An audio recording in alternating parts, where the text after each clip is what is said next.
ನೋಡಿ ಇನ್ನೊಮ್ಮೆ ಯೋಚನೆ ಮಾಡಿ ನಿಮ್ಮಲ್ಲಿ ಯಾವ ಯಾವ ಗುಣಗಳಿದೆ, ರಜೋಗುಣ ಇದೆಯೋ, ತಮೋಗುಣ ಇದೆಯೋ, ಸತ್ವಗುಣ ಇದೆಯೋ, ಅದನ್ನು ಯಾವ ಗುಣಕ್ಕೆ ಬದಲಾಯಿಸ್ಕೋಬೇಕು ಅಂತ ಅನಿಸುತ್ತೋ. ಸತ್ವಂ ಸುಖೇ ಸಂಜಯತಿ ರಜಕರ್ಮಣಿ ಭಾರತ ಜ್ಞಾನಮಾಮೃತ್ಯುತುತ ಮಹಾ ಪ್ರಮಾದೇ ಸಂಜಯತ್ಯುತ್ತ. ಶ್ರೀ ಗುರುರಾಘವೇಂದ್ರಾಯ ನಮಃ. ಎಲ್ಲರಿಗೂ ನನ್ನ ನಮಸ್ಕಾರಗಳನ್ನ ತಿಳಿಸ್ತಾ ಇವತ್ತಿನ ವಿಡಿಯೋದಲ್ಲಿ ಶ್ರೀಕೃಷ್ಣ ಪರಮಾತ್ಮ ಅರ್ಜುನನ್ಗೆ ಹೇಳ್ತಾರೆ, ನೋಡು ಅರ್ಜುನ, ಯಾವುದನ್ನು ಅರ್ಥಕೊಂಡು ಎಲ್ಲ ಋಷಿ ಮುನಿಗಳು ಈ ಸಂಸಾರ ಬಂಧನದಿಂದ ಮುಕ್ತರಾಗಿ ಪರಮಸಿದ್ಧಿನ ಹೊಂದಿದ್ರೋ ಆ ಶ್ರೇಷ್ಠ ಜ್ಞಾನನ ನಾನು ನಿನಗೆ ತಿಳಿಸ್ತೀನಿ ಕೇಳು ಅಂತ ಹೇಳಿಬಿಟ್ಟು ಗುಣತ್ರಯ ವಿಭಾಗ ಯೋಗಾಹ ಅಂತ ಭಗವದ್ಗೀತೆ 14ನೇ ಅಧ್ಯಾಯದಲ್ಲಿ ಈ 3 ಗುಣಗಳ ಬಗ್ಗೆ ತಿಳಿಸ್ತಾರೆ. ಆ 3 ಗುಣಗಳು ಯಾವುದು ಅಂತ ಅಂದರೆ ಸತ್ವಗುಣ, ರಜಸ್ಸುಗುಣ ಮತ್ತು ತಮಸ್ಸುಗುಣ. ಈ ಸತ್ವಗುಣ ಇರೋವಂಥವ್ರು ಯಾವ ರೀತಿ ಇರ್ತಾರೆ, ಈ ಸತ್ವಗುಣ ಇರೋವ್ರಿಗೆ ಯಾವ ರೀತಿ ಫಲ ಅನ್ನೋದು ಸಿಗುತ್ತೆ ದೇಹನ ತ್ಯಜಿಸಿದ ಮೇಲೆ ಅನ್ನೋದ್ರ ಬಗ್ಗೆ ಸ್ಪಷ್ಟವಾಗಿ ಶ್ರೀಕೃಷ್ಣ ಪರಮಾತ್ಮ ಅರ್ಜುನನಿಗೆ ತಿಳಿಸ್ತಾರೆ. ಜೀವನಿಗೆ ಈ ದೇಹದೊಳಗಿರುವ ಇಂದ್ರಿಯಗಳು ಯಾವಾಗಲೂ ಪ್ರಕಾಶಮಾನವಾಗಿರುತ್ತೆ ಅಂತ ಅಂದರೆ ಹೊಳೆಯದಂತ ಅಲ್ಲ ಅರ್ಥ. ಯಾವ ವ್ಯಕ್ತಿಲಿ ಸತ್ವಗುಣ ಅನ್ನೋದು ಜಾಸ್ತಿ ಇರುತ್ತೋ ಅಂತಹ ವ್ಯಕ್ತಿಗಳ ಕಿವಿಗಳು ಯಾವಾಗಲೂ ದೇವ್ರ ಕಥೆಗಳನ್ನ ಕೇಳಬೇಕು, ದೇವ್ರ ಬಗ್ಗೆ ತಿಳ್ಕೋಬೇಕು ಅಂತ ಹಂಬಲಿಸ್ತಿರುತ್ತೆ. ಜೊತೆಗೆ ಅವ್ರ ಕಣ್ಗಳು ದೇವ್ರನ್ನ ನೋಡಬೇಕು ಅಂತ ಬಯಸ್ತಿರುತ್ತೆ. ಹಾಗೆ ಭಾಗವತಗಳನ್ನ ತಿಳ್ಕೋಬೇಕು, ಕಲ್ತ್ಕೋಬೇಕು, ನೋಡಬೇಕು ಅಂತ ಎಲ್ಲ ಅನ್ನಿಸ್ತಿರುತ್ತೆ. ಜೊತೆಗೆ ದಾನ ಧರ್ಮ ಪೂಜೆ ಪುನಸ್ಕಾರಗಳಲ್ಲೇ ಇವ್ರಿಗೆ ಸಂತೋಷ ಅನ್ನೋದು ಸಿಗ್ತಿರುತ್ತೆ. ಇಂಥವ್ರಿಗೆ ಅಂದರೆ ಈ ಸತ್ವಗುಣ ಇರುತ್ತಲ್ಲ ಅಂಥವ್ರಿಗೆ ಪಾಠ ಪ್ರವಚನಗಳನ್ನ ಕೇಳೋದಕ್ಕೆ ಅಂತ ಕೂತಾಗ ಎಷ್ಟು ಇಂಟ್ರೆಸ್ಟ್ ಇರುತ್ತೆ ಅಂತ ಅಂದರೆ ಮತ್ತು ಮನೇಲಿರುವಂತಹ ಅವ್ರಿಗೆ ಬೇಕಾಗಿದ್ದಂತಹ ಜನಗಳ ನೆನಪು ಯಾವುದೂ ಕೂಡ ಆಗಲ್ಲ. ಜೊತೆಗೆ ಸಮಯ ಹೋಗೋದು ಕೂಡ ಅವ್ರಿಗೆ ಗೊತ್ತಾಗಲ್ಲ.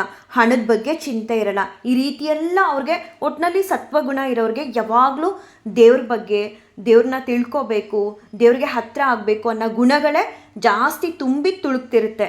ಇಂತಹ ಗುಣ ಇರುವಂತಹ ವ್ಯಕ್ತಿ ಮನಸ್ಸೊಳಗಡೆ ಭಗವಂತ ನಿಂತು ಯಾವಾಗಲೂ ಅವ್ರಿಗೆ ಆಶೀರ್ವಾದನ ಮಾಡ್ತಿರ್ತಾನೆ. ಮತ್ತು ಇನ್ನು ರಜೋಗುಣ ಅಂತ ಬಂದಾಗ ಈ ಗುಣಗಳಲ್ಲಿ 3 ಸತ್ವಗುಣ, ರಜೋಗುಣ ಮತ್ತು ತಮೋಗುಣ ಅಂತ ಶ್ರೀಕೃಷ್ಣ ಪರಮಾತ್ಮ ಅರ್ಜುನನಿಗೆ ತಿಳಿಸ್ತಿರ್ತಾನೆ. ಅದರಲ್ಲಿ ರಜೋಗುಣ ಅಂತ ಬಂದಾಗ ರಜೋಗುಣ ಇರೋವಂತಹ ವ್ಯಕ್ತಿಗಳು ತುಂಬ ಲೋಭಿಗಳಾಗಿರ್ತಾರಂತೆ.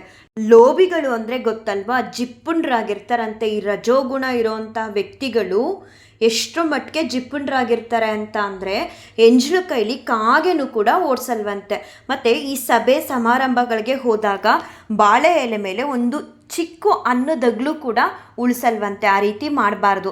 ಒಂದು ಅನ್ನದಗ್ಲು ಅಥವಾ ಒಂದು ಕಡಲೆಬೇಳೆನೋ ಅಥವಾ ಒಂದು ಪಲ್ಯದ ಪೀಸ್ನೋ ಉಳಿಸ್ಬೇಕಂತೆ. ಯಾಕಂತ ಅಂದರೆ ನಾವು ಉಳಿಸೋ ಅಂಥ ಒಂದು ಕಡಲೆಬೇಳೆನೆ ಅಂತ ಇಟ್ಕೊಳ್ಳಿ, ಎಲೆ ಮೇಲೆ ಬಿಟ್ಟರೆ ಅದನ್ನು ತಿನ್ನೋದಕ್ಕೆ ಅಂತ ಒಂದು 10 ಇರುವೆಗಳು ಬರುತ್ತೆ.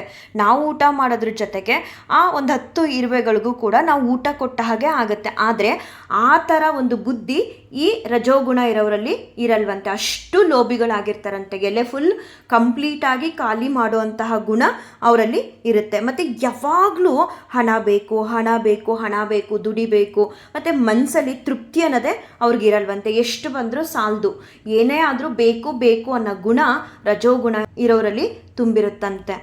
ಎಷ್ಟರ ಮಟ್ಟಿಗೆ ಈ ರಜೋಗುಣ ತುಂಬಿರೋರಲ್ಲಿ ಬೇಕು ಅನ್ನೋ ಆಸೆ ಇರುತ್ತೆ ಅಂತ ಅಂದರೆ ಈಗ ಒಂದು 70 ವರ್ಷ ಆಗಿರುತ್ತೆ, ಅವ್ರಿಗೆ ಹಲ್ಲುಗಳೇ ಇರಲ್ಲ, ಕಂಪ್ಲೀಟಾಗಿ ಎಲ್ಲ ಹಲ್ಲುಗಳು ಹೊಟ್ಟೋಗಿರುತ್ತೆ.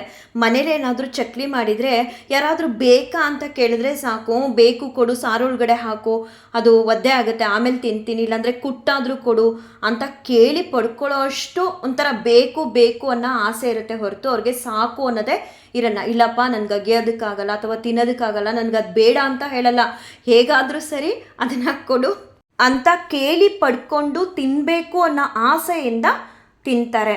ಈ ಗುಣ ಜಾಸ್ತಿ ರಜೋಗುಣ ಇರೋರಲ್ಲಿ ಅಂದರೆ ಆಸೆ ಅನ್ನೋದು ತುಂಬಿರುತ್ತೆ. ಅಷ್ಟು ಮಾತ್ರ ಅಲ್ಲ, ನೀವು ನೋಡ್ಬೋದು 60 ವರ್ಷ ಆಗಿರುತ್ತೆ, ಹತ್ರ 70 ವರ್ಷ ಕೂಡ ಆಗಿರುತ್ತೆ, ಆದರೂ ಕೂಡ ಅಂಥವ್ರು ಹೊರಗಡೆ ಹೋಗಿ ದುಡ್ಕೊಂಡು ಬರ್ತಾರೆ. ಕೇಳಿದ್ರೆ ಯಾಕೆ ಈ ವಯಸ್ಸಲ್ಲಿ ನೀವು ದುಡಿಯೋಕ್ಕೆ ಹೋಗ್ತೀರಾ ಅಂದರೆ ನಮ್ಮ ಮುಂದಿನ ಜೀವನಕ್ಕೆ ಬೇಕಲ್ಲ ಅಂತ ಹೇಳ್ತಾರೆ. ಅಂದರೆ ಅವ್ರಿಗೆ ಮುಂದಿನ ಜೀವನದ ಬಗ್ಗೆ ಆಲ್ರೆಡಿ 60-70 ಇಯರ್ಸ್ ಆದರೂ ಕೂಡ ಮುಂದಿನ ಜೀವನದ ಬಗ್ಗೆ ಅತಿಯಾದ ಒಂದು ಆಸೆ ಅನ್ನೋದು ಇರುತ್ತೆ. ಈ ರೀತಿ ಜಾಸ್ತಿ ಇರೋವಂಥವ್ರನ್ನ ರಜೋಗುಣಕ್ಕೆ ಸೇರಿಸ್ತಾರೆ. ನೆಕ್ಸ್ಟು ತಮೋಗುಣ.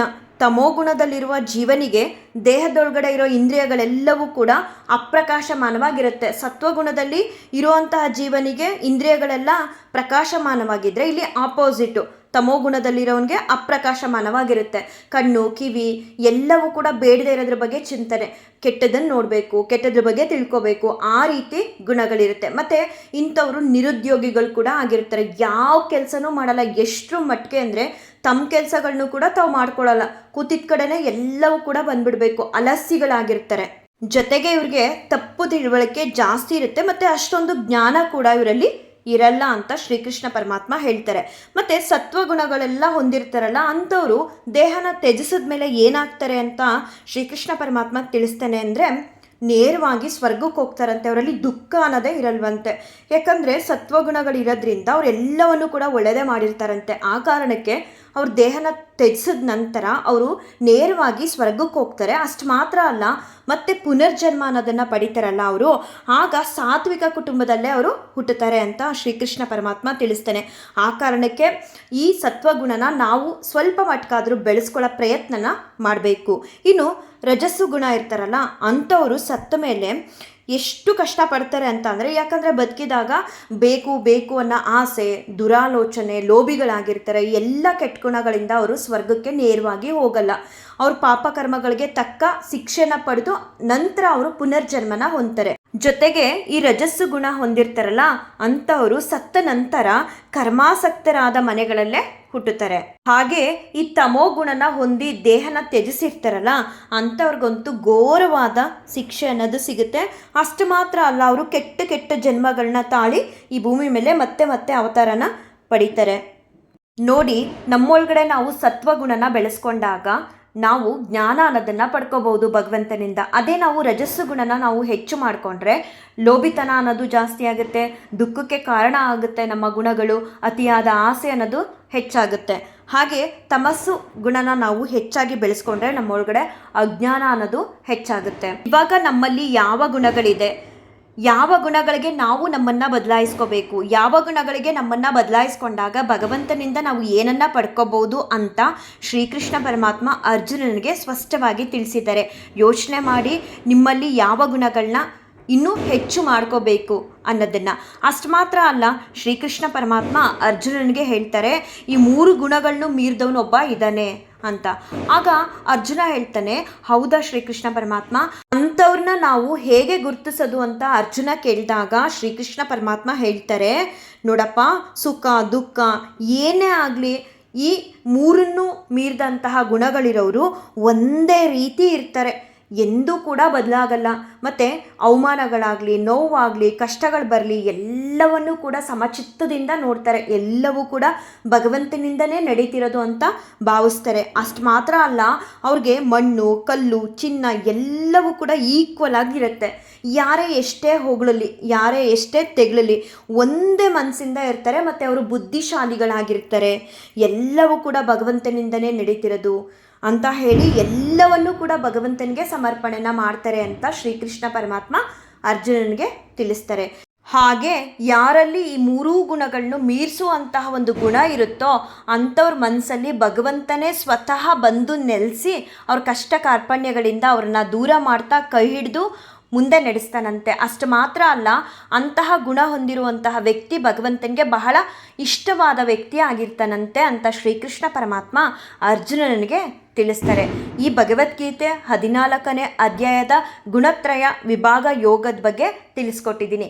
ನೋಡಿ, ಇನ್ನೊಮ್ಮೆ ಯೋಚನೆ ಮಾಡಿ, ನಿಮ್ಮಲ್ಲಿ ಯಾವ ಯಾವ ಗುಣಗಳಿದೆ, ರಜೋಗುಣ ಇದೆಯೋ, ತಮೋಗುಣ ಇದೆಯೋ, ಸತ್ವಗುಣ ಇದೆಯೋ, ಅದನ್ನು ಯಾವ ಗುಣಕ್ಕೆ ಬದಲಾಯಿಸ್ಕೋಬೇಕು ಅಂತ ಅನಿಸುತ್ತೋ ಯೋಚನೆ ಮಾಡಿ ಬದಲಾಯಿಸ್ಕೊಂಡು ಭಗವಂತನ ಹಾಗೆ ಗುರುಗಳ ಅನುಗ್ರಹ ಆಶೀರ್ವಾದನ ಪಡ್ಕೊಳ್ಳಿ ಅಂತ ಹೇಳ್ತಾ ಈ ವಿಡಿಯೋನ ಎಂಡ್ ಮಾಡ್ತೀನಿ. ಶ್ರೀ ಕೃಷ್ಣಾರ್ಪಣಮಸ್ತು, ಶ್ರೀ ಕೃಷ್ಣಾರ್ಪಣಮಸ್ತು, ಶ್ರೀ ಕೃಷ್ಣಾರ್ಪಣಮಸ್ತು.